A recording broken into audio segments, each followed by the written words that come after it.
નમસ્કાર મિત્રો, આજે હું નાના બાળકોના શિક્ષણ વિશે વાત કરવાનો છું કે આપણે આપણા બાળકને ક્યારે શાળામાં બેસાડીએ છીએ, કેવી શાળામાં બેસાડીએ છીએ અને બાળકને ક્યારે આપણે શાળામાં બેસાડી શકીએ. હવે આજની જનરેશનમાં મોટાભાગના વાલીઓ, મોટાભાગના માતા પિતા, એના મમ્મી પપ્પા બાળક 2.5 વર્ષનું થાય અને ત્યારથી જ એને શિક્ષણની પાછળ દોટ મુકાવે. બાળકને બને ત્યાં સુધી મારા ખ્યાલ મુજબ 5 વર્ષનું થાય ત્યાં સુધી એને મુક્ત મને રમવા દેવું પડે. શા કારણે કે બાળક 5 વર્ષનું થાય ત્યાં સુધી આપણા ઘરની અંદરથી જ શિક્ષણ મેળવે છે.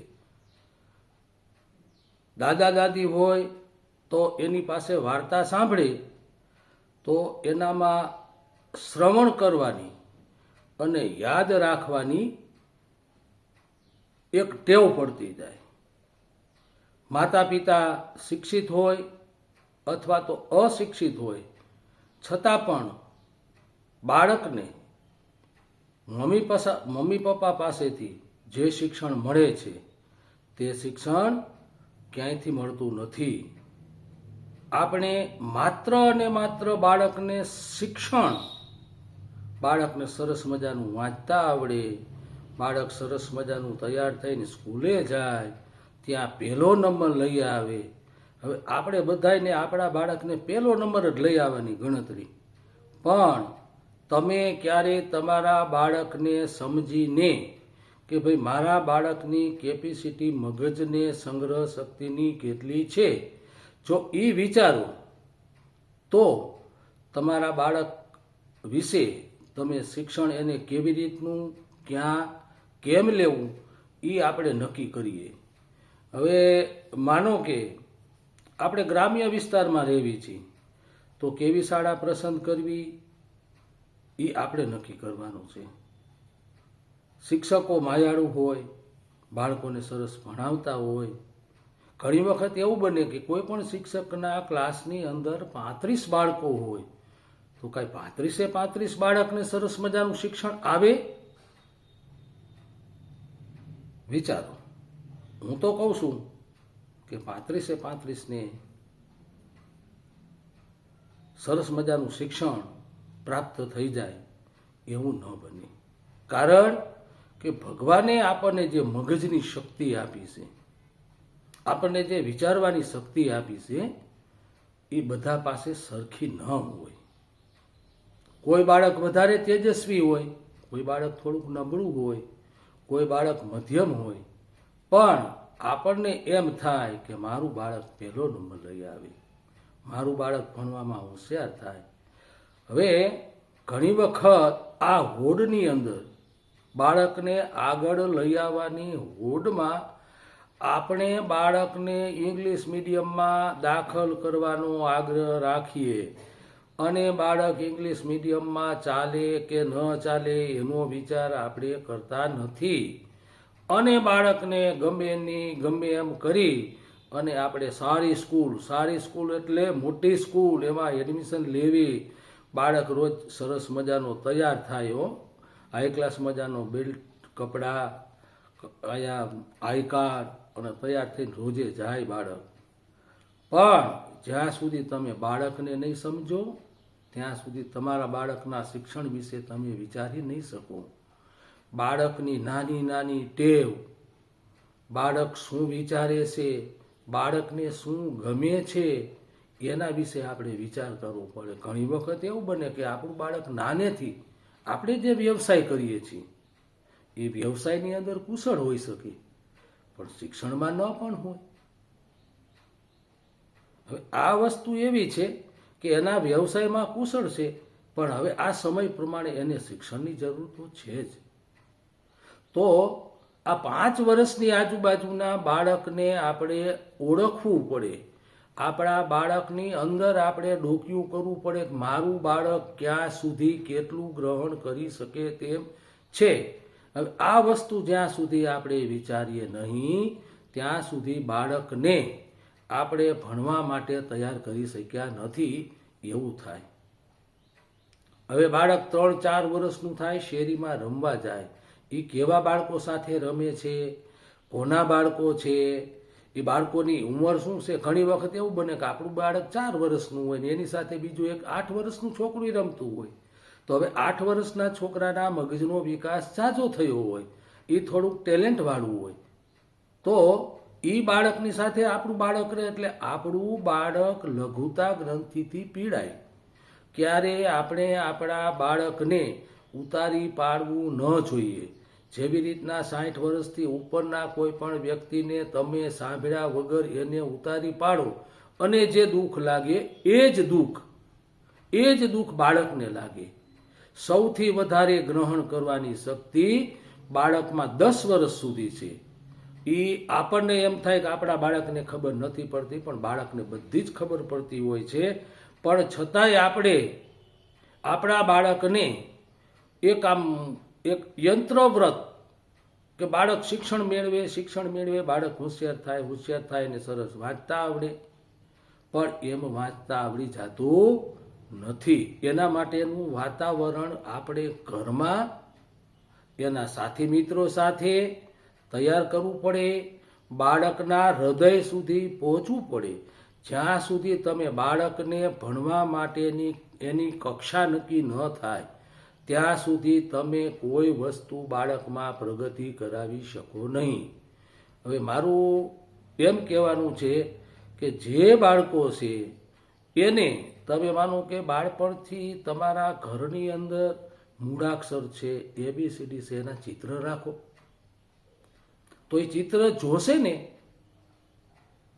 મૂળાક્ષરનો એ વળાંક જોશે ને, તો એ તમને પૂછવાનો પ્રયત્ન કરશે કે આ શું છે. આ મારો પોતાનો અનુભવ છે. બાળકો વચ્ચે રહી અને મેં જોયેલું છે કે બાળકને જ્યારે નવો તમે કોઈ પણ વસ્તુ દેખાડો એટલે એનો પહેલો પ્રશ્ન એવો હોય કે આ શું છે, આ કેમ આમ છે. તમારા ઘરની દિવાલની અંદર તમે મૂળાક્ષર 4 મ, ન, ગ અને જ એક વખત ટીંગાડી જોજો અને એ 3 વર્ષથી 5 વર્ષના બાળકને તમે દેખાડશો નહીં, પણ છતાં એ દિવાલમાં જોશે. શું કરવા? કે એનું મન સતત પ્રવૃત્તિશીલ જ હોય છે. તમારા ઘરની દિવાલમાં ક્યાં ફેરફાર થયો એ એને તરત ખબર પડે છે. હવે આ વખતે તમે જ્યારે તમારું બાળક તમને પૂછે ત્યારે તમે એને મ શું છે, ન, ગ, જ આનું તમે થોડુંક જ્ઞાન આપશો તો એના માટે થઈ અને તમારું બાળકની માનસિક તૈયારી ભણવા માટેની થશે કે બેટા તો આપણે ભણવા જ આવીને ત્યારે આપણા ટીચર હોય ને એ આપણને જો આવું શીખવાડે, તું મોટો થાઈશ ને એટલે તારે સ્કૂલે જવાનું છે, તને સ્કૂલ શીખવાડશે. તો તરત જ બાળક એમ કહેશે તો મમ્મી અથવા તો એમ કહેશે કે પપ્પા તો આને મ કહેવાય. એ બીજા દિવસે ઉઠીને તમને સામેથી બોલશે કે આપણી દિવાલ ઉપર મ લખ્યો છે, ન લખ્યો છે, ગ લખ્યો છે, જ લખ્યો છે. તો તમારે એને જ્યારે શાળામાં બેસાડશો ત્યારે એની પાસે મૂળાક્ષરનું ભંડોળ હશે અને આ ભંડોળને કારણે બાળક એની શાળાની અંદર સરસ મજાનો તૈયાર થઈ શકશે. કારણ કે એને મૂળાક્ષરનું ઓળખનું જ્ઞાન છે. જો હું તમને એમ નથી કહેતો બાળકને મૂળાક્ષર લખવાની શરૂઆત, પહેલા બાળકે તમામ મૂળાક્ષરને ઓળખે, એના મગજની અંદર એની આકૃતિ બનશે અને ત્યાર પછી એને જ્યારે મૂળાક્ષરનો મ લખવો હશે તો તે લખી શકશે. શા માટે? કે એને આપણે એના વિશેનું જ્ઞાન આપણે રમતા રમતા આપી દીધું છે. હું ઘણા બધા વાલીને જોતો હોઉં છું કે એના નાના નાના બાળકો સાથે એ શિક્ષણની ગોષ્ઠી કરતા હોય. મને એના વાલીને નમસ્કાર કરવાનું આપણને મન થાય કે વાહ ભાઈ, એના બાળક પ્રત્યે કેટલા સજાગ છે. અને ઘણી વખત એવું પણ બને કે બાળક ક્યાંક ભૂલ કરે ઘરમાં, હું એમ કહું કે જમવા બેઠો, છાશનો ગ્લાસ તોડ્યો એને, એટલે તરત જ તમે એના માટે સાલા તને ખબર પડતી નથી, તે આ બધું બગાડી નાખ્યું. હવે એ એના મગજની અંદર એટલી અસર કરશે, એનું મગજ છે ને બીજી રીતે વિચારવાનું ચાલુ થશે કે મારી નાની અમથી ભૂલ કે મારાથી છાશ ઢોળાઈ ગઈ, એની છાશ પતિ પત્ની જમવા બેઠા છે અને પતિ છાશ ઢોળશે તો કાંઈ નહીં બોલે, હશે કાંઈ વાતો નહીં, હમણાં હું સાફ કર. પણ બાળક ભૂલ કરે તો આપણે એને ટોચવાનું નથી, એને ટોકવાનું નથી, એને સમજાવવાનું છે બેટા હવે પછી તું ધ્યાન રાખજે કે આપણે છાશ ઢોળાઈ ગઈ એનો કાંઈ વાંધો નથી, પણ જો તારા કપડાં બગડ્યા, તારે કપડાં બદલાવવા પડશે, મારે અહીંયા પોતું કરવું પડશે, આવા બધા આપણે એને સમજવાનું છે. ઘણી વખત તમે એને મૂળાક્ષર ન પણ ઓળખે, જો ન ઓળખે તો એને આપણે સમજાવવાનો પ્રયત્ન કરવાનો છે કે આ જે આપણે ચિત્ર તને હું દેખાડું છું એ બેટા માનું છે. જોકે મારો પોતાનો અનુભવ છે કે તમે દિવાલમાં 1 મહિનો 4 અક્ષર તમારી દિવાલમાં રાખજો, અને બાળક હું તમને કહું છું 3 વર્ષનું, 3 થી 3.5 વર્ષના બાળકને તમારી દિવાલ ઉપર ખાલી 4 જ મૂળાક્ષર રાખજો, મ ન ગ જો 15 દિવસમાં ઓળખતા ન થઈ જાય તો તમે મને યાદ કરશો. બાળકને શિક્ષણની શરૂઆત, બાળકને સમજવાની શરૂઆત, હું આના ઘણા બધા વિડીયો ધીમે ધીમે બનાવવાનો છું જેમ મને ટાઈમ રહેશે તેમ, પણ બાળકને સમજવા માટે આપણે માતા પિતાએ, વાલીએ, મમ્મી પપ્પાએ અને ટીચરે બધાએ બહુ ધ્યાન રાખવું પડશે. બાળક એક કુમળું ઝાડ છે, એને આપણે જેમ વાળશું તેમ પડશે. જો તમે એને પાણી પાશો સરસ મજાનું તો એ ઝાડ મોટું થાય છે. એમ તમે બાળકને તમે જેટલા સમજશો, કોઈ બાળક પહેલેથી નબળું ન હોય ભણવામાં, કે કોઈ બાળક પહેલેથી ભણવામાં હોશિયાર ન હોય, પણ તમે બાળકને કેવું વાતાવરણ ઊભું કરી શકો છો, તમારા બાળકને તમે કેવા સમજી શકો છો. હું ભાર ખાસ મૂકું છું કે બાળકને સમજો. જ્યાં સુધી તમે બાળકને સમજશો નહીં ત્યાં સુધી બાળકના શિક્ષણ વિશે તમે વિચારી જ નહીં શકો. ઘણી વખત એવું બને કે મમ્મી પપ્પા છે એ એક એની ફરજના ભાગરૂપે મારે મારા બાળકને ભણવા બેસાડવું પડે, ફરજ હો, હું તમને કહું છું ફરજ, એમાં લાગણી નથી આવતી. બાજુવાળાનો છોકરો આ સ્કૂલની અંદર દાખલ કર્યો તો હું કેમ ન કરું, અને હું મારા બાળકને 10 કિલોમીટર દૂરની સ્કૂલ પાસ કરીશ. એટલે ભાઈ એ રોજનું 10 કિલોમીટરનું એ નાના બાળકને ટ્રાવેલિંગ કેટલું અઘરું પડે. તમે તમારા નોકરીના સ્થળે, તમારા ધંધાના સ્થળે તમે જ્યારે તમારું વાહન લઈને જાઓ છો, વરસાદ, ટાઢ, તડકો, અને તમે જ્યારે સહન કરતા હોય ત્યારે તમને એમ થાય કે આના કરતાં તો આ બીજો ધંધો સાફ. એમ બાળકને નહીં થતું હોય? સવારમાં 7 વાગ્યા એની સ્કૂલનો ટાઈમ હોય, બાળકને આપણે 5 વાગ્યે ઉઠાડવી, 5 વાગ્યે ઉઠાડીને બિચારું ઊંઘમાં હોય, નવરાવી, એને કપડાં પહેરાવી, એને રેસ સરસ મજાનું રમકડું આપણે તૈયાર કર્યું હો. અને રિક્ષાવાળો આવે એટલે આપણે રિક્ષા આવે, વેન આવે, જે આવે, બસ આવે, જેવી જે સ્કૂલ મોટી નાની એના પ્રમાણમાં, અને આપણે બાળકને જેવા આમ દરવાજેથી બહાર નીકળી અને બેસાડી દેવી એટલે આપણે ગૌરવ, વાહ મેં મારા બાળકને સ્કૂલે મોકલ્યું. બાળક ઊંઘમાં હોય, નીંદરમાં હોય, રાત્રે મોડે સુધી એને ઊંઘ ન આવી હોય, ક્યારેક તમને કાંઈક કેવું હોય, પણ રાત્રે તમે જ્યારે ઘરે આવો ત્યારે બાળક સૂઈ ગયું હોય, સવારમાં બાળક જાગે ત્યારે તમે સૂતા હો. આ જે આપણો ગેપ છે એ બાળકને સમજવા માટેનો આપણને ઘણો બધો આપણું અંતર વધારે. એમાં હું બાળકોના શિક્ષણ વિશેની જ વાત કરું છું. નાના બાળકને શાળાની અંદર પ્રવેશ આપ્યા પહેલા આપણે કઈ રીતે એને તૈયાર કરવાનો છે, પછી તો એના ટીચરો કામ એનું કરશે, સરસ મજાનું ભણાવે જ છે. બધી સ્કૂલોમાં તમે જ્યાં જાઓ ત્યાં સારું શિક્ષણ જ છે. આપણે શા માટે માની લેવું નથી સારું શિક્ષણ? એવું કાંઈ નથી કે મોટી સ્કૂલમાં સારું હોય, નાની સ્કૂલમાં ન હોય. હું તો એમ કહું જે શાળાની અંદર લિમિટમાં સંખ્યા હોય ને બાળકોનું શિક્ષણ, બાળક ઉપર જે તે ટીચર, જે તે શિક્ષક વ્યક્તિગત ધ્યાન આપી શકે. મોટી સ્કૂલમાં એવું કદાચ થાય જ છે એમાંય, પણ આ વિશેષ ધ્યાન આપી શકે કે 70 બાળકોને એક વખત, તો એ બાળક માટે 5 કલાકની અંદર આપણા બાળક માટે કેટલો સમય ફળવાય, અને 30 બાળકો હોય અને એમાં આપણા બાળક માટે કેટલો સમય ફળવાય. એ આપણે વિચારવું જોઈએ. બાળકના રમવાની ઉંમરમાં આપણે એને શિક્ષણનો બોજ તળે દબાવી દેવાય નહીં. તમે જેટલો દબાવશો, બાળકને શિક્ષણ તળે જેટલો દબાવશો, એની શું અસર થશે એ આપણે આગળના વિડીયોમાં હું તમને કહીશ. અત્યારે તો મારે બાળકોને કઈ રીતે પ્રવેશ લેવાનો છે શાળામાં, તમે જે શાળામાં બાળકને પ્રવેશ લેવડાવો છો એના ટીચરથી તમે વાકેફ થાવ. ખાસ તમારા આડોશ પાડોશમાં રહેતા તમારા બાળકો જે છે એ કોની સાથે રમે છે, કેવા વાતાવરણમાં રમે છે, કેવા સંસ્કાર આવે છે. તમે બાળકને મોકલશો ને, તમે બાળકને 4 વર્ષના કે 5 વર્ષના બાળકને તમે શેરીમાં રમવા મોકલશો અને રમીને પાછું આવશે ને એની પ્રતિક્રિયા તમને દેખાડશે. કારણ કે ત્યાં એ બાળકો ભેગા થશે, ચર્ચા કરશે, એકબીજાના ઘરની ચર્ચા થશે. મેં 5 વર્ષના બાળક સાથે ચર્ચા કરેલી છે. કીધું બેટા કેમ તું સાવ ઉદાસ રહેશ, કેમ તું કાંઈ બોલતો નથી?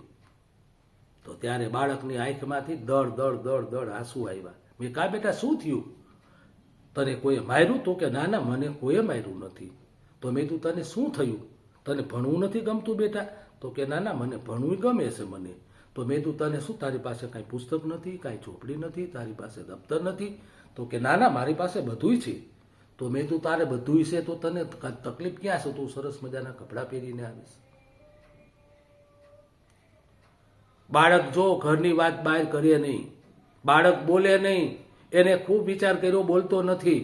મેં એને બેટા બેટા કરી અને પૂછ્યું અને પછી એને હૃદય જે ઠાલવું, ત્યારે આપણને એમ થઈ જાય કે ઓહો આ 5 વર્ષનું બાળક છે, આને કેટલી ખબર પડે છે, કે આ 5 વર્ષના બાળકને ખબર કેટલી પડે છે. જો તમે આપણા બાળકના સંસ્કારની જે વાત હું તમને કરું છું એ શેરીના બાળકો રમવા પૂરતી સીમિત નથી. એ તમારા બાળકો તમને જોવે છે, એના ઉપરથી પણ એ મેળવે છે ઘણું બધું. શું? તો કે તમે જે હલનચલન કરો છો, તમારી જે પ્રવૃત્તિ છે એની ઉપર પણ બાળકનું ધ્યાન છે. અને એના મગજની અંદર જે બેસી જાય એ દુનિયાની કોઈ તાકાત નથી, જીવે ત્યાં સુધી એના મગજમાંથી બહાર ન નીકળે. એટલે બાળકને સમજવું બહુ જરૂરી છે.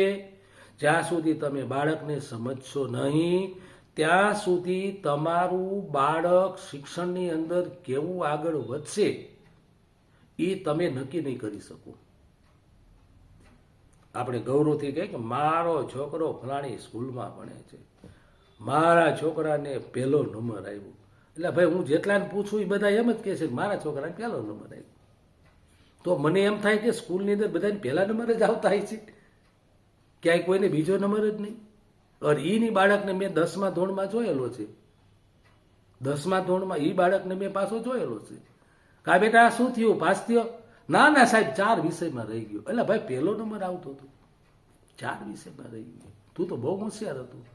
હવે આપણે વિચારવાનું કે આપણા બાળકને આપણે કેવી રીતના શિક્ષણ, આપણે તો હજી 1 થી 5 વર્ષની આજુબાજુના બાળકને શાળામાં શિક્ષણ મેળવવા માટે થઈ અને તૈયાર કરવા છે. તો તમારે તો પહેલું બાળકને તમે સમજો, બાળકની પ્રવૃત્તિ વિશે જ્ઞાન મેળવો, બાળકને કઈ સ્કૂલમાં તમારે બેસાડવો છે એના વિશે વિચાર કરો. બાળક જેટલું તમારા ઘરથી નજીકની શાળામાં જશે એટલો એનો અપડાઉનનો સમય બચશે, જવા આવવાનો. એટલો બાળકને શારીરિક થાક ઓછો લાગશે, અને શરીરનો થાક ઓછો લાગશે તો આ બાળક એનું જે કાંઈ મગજ શક્તિ જે કાંઈ છે, એનું જે કાંઈ ટેલેન્ટ છે એ શિક્ષણની અંદર મેળવવાનો પ્રયત્ન કરશે. પણ આપણું બાળક થાકી જ ગયેલું હોય. હું ઘણા બાળકો જોઉં કે સવારનું જાય સાંજે 6 વાગે આવે, 6 વાગે આવીને તરત દફતર મૂકી અને થાકી ગયો હોય બિચારો, એ નાસ્તો કર્યો ન કર્યો ને સૂઈ જાય. 6 વાગે હોય, 6:30 રાતે, એ 8 વાગે જાગશે. 8 વાગે જાગે એટલે ફ્રેશ થઈ ગયો, રાત્રે મોડે સુધી ઊંઘ. એના બદલે તમે નજીકની સ્કૂલ હોય તો, હું કઈ સ્કૂલમાં બેસાડવો એ કાંઈ આપણે આમાં આવતું નથી. તમને યોગ્ય લાગે શાળા, હું કોઈ શાળાનું નામ લેતો નથી, પણ હું એમ કહું કે તમે નજીકની શાળા તમારા બાળક માટે, ખાસ કરીને બાળક તમારું પાંચમા ધોરણ સુધી પહોંચે ત્યાં સુધી તમારા બાળકને તમારે નજીકની સ્કૂલ જ્યાં તમને થતી હોય ત્યાં જ તમારે એને ભણવા બેસાડાય. કારણ કે તમે એમાંથી ક્યારેક ટાઈમ કાઢીને તમે બાળકને મળવા જઈ શકશો તમારા ઘરથી નજીક હશે તો, પણ તમારા વ્યવસાયના જે તે સ્થળ છે ત્યાંથી તમારા બાળકની સ્કૂલ 20 કિલોમીટર, 10 કિલોમીટર, 5 કિલોમીટર થતી હશે તો તમને ટાઈમ નહીં મળે. કારણ કે ધંધોય કરવો જરૂરી છે, પૈસા કમાવાય જરૂર છે, વ્યવસાય કરવો જરૂરી છે. આ હરીફાઈના યુગની અંદર આપણે ખાલી બાળકની પાછળ સમય વિતાવી તો પણ મેળ ખાય એવો નથી. પણ બાળકને જ્યાં જ્યાં જરૂર પડે ત્યાં તમે એને સમજો. બાળકની ભૂલ જ્યારે આવે, કોઈ પણ બાળક ભૂલ કરશે જ, નાનું હોય ત્યારે જ ભૂલ કરે ને, એક મોટી ઉંમર થાય ત્યારે ભૂલ કરે, કારણ કે એનું ત્યારે મગજ કામ કરતું હોય એટલે ભૂલ કરે, અને બાળકનું મગજ કામ કરતું હોય એટલે ભૂલ કરે. બાળકનું ટેલેન્ટ છે આપણા કરતાં વધારે હોય, પણ આપણે શું કરીએ, એને ટોકવાનું કામ નહીં કરવાનું. હકારાત્મક ભાવથી બાળકના વિચારને તમે સમજો. ઘણી વખત નાનું બાળક આપણને જે સમજાવી જાય ને, હું મારા પોતાનું કહું કે મારે 6થા ધોરણનો વિદ્યાર્થી, મારે ચશ્માના નંબર આવી ગયા, એટલે હું ચશ્મા ઘરે ભૂલી ગયેલો અને મારે નાના અક્ષર વાંચવાના થયા. મને કે સાહેબ તમે મોબાઈલ લઈ આવ્યા છો? મેં કીધું હા. તો મને કે તમે વાંચી શકો? એટલે મેં કીધું ભલા મારે વાંચવાનું છે, આવડો આ પરિપત્ર આવ્યો છે. મને કે તમે વાંચી શકો સાહેબ? હું તમને વંચાવું, જો એનું ટેલેન્ટ કેટલું છે અને મોબાઈલનો કેવો એ ઉપયોગ કરી શકે છે. મેં કીધું બેટા એ તું રવા દે, એમ હું ન વાંચી શકું, મને આમાંય નથી દેખાતું, તું મોબાઈલમાં કેમ? મને કે સાહેબ 5 મિનિટ તમે મને સમય આપ. કીધું હા બેટા 5 આપી તને હાલ. હવે ઈ બાળક, હું બાળકનું નામ એ બોલું છું, મયુર સાપરા, મારો વિદ્યાર્થી હતો 6થા ધોરણમાં, હું જે ગામમાં નોકરી કરતો ત્યાં. મયુર સાપરાએ મારો મોબાઈલ લીધો. મને કે સાહેબ મોબાઈલ લાવો ને, તમારા પરિપત્ર જે નાના અક્ષર છે ને એ લાવો. પછી એને સરસ મજાનો ફોટો પાડ્યો અને ફોટો પાડીને પછી એને મને કીધું, મને કે સાહેબ હવે તમે વાંચી શકશો. કા? મને કે હાલો હવે તમે જો તમારો એ ફોટો છે ને ખોલો. મેં જે ફોટો પાડી દીધો આ ખોલો બેટા.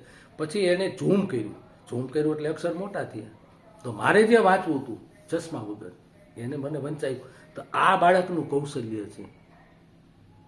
મોબાઈલનો ઉપયોગ કેવો સરસ એને મને કરી દેખાડ્યો કે સાહેબ મારા દાદાની અમે આ વંચાવી. ત્યારે આપણને એમ થાય કે આ બાળક કેટલું હોશિયાર છે. એટલે બાળકમાં જે પડ્યું છે ટેલેન્ટ, એને તમે ઓળખતા શીખો અને એક મિત્ર ભાવે, બાળકની સાથે મિત્ર ભાવે તમે રહ્યો, એક દોસ્તની જેમ રહ્યો. ઘણા બધા વાલીને હું જોઉં છું, હોય છે માતા પિતા બંને સારા હોય, બાળક આનંદ કરતું હોય અને મને ગૌરવ થાય કે વાહ ભાઈ વાહ, આ બાળકને જો કોઈ દિવસ ક્યાંય પાછો નહીં પડે. પણ તમે એને દબાવશો, એને ટોકશો તો બાળક પાછું પડશે. હવે આ આપણે બાળકને સમજવા માટેની, બાળક કેવું જ્ઞાન મેળવશે એ બધી પછીની વાત છે. બાળકને ક્યાં કેવી રીતના શાળાએ મૂકવું, આવી જે આપણે ચર્ચા કરીએ એના વિશે આમાંથી એક વાલી, એક માતા પિતા મારો વિડીયો સાંભળી અને જો એના બાળકને નજીકની શાળામાં બેસાડશે અથવા તો બાળકને સમજશે તો આ મારો વિડીયો જે બનાવેલો છે એ મને સાર્થક થશે અને મને એના આશીર્વાદ મળશે.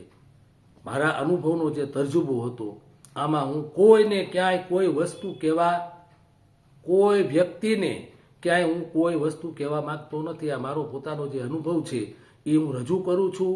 જો આપ સૌને ગમે તો મારી ચેનલને સબસ્ક્રાઈબ કરજો અને આપ સૌને મારા જય શ્રી કૃષ્ણ, જય શ્રી રામ.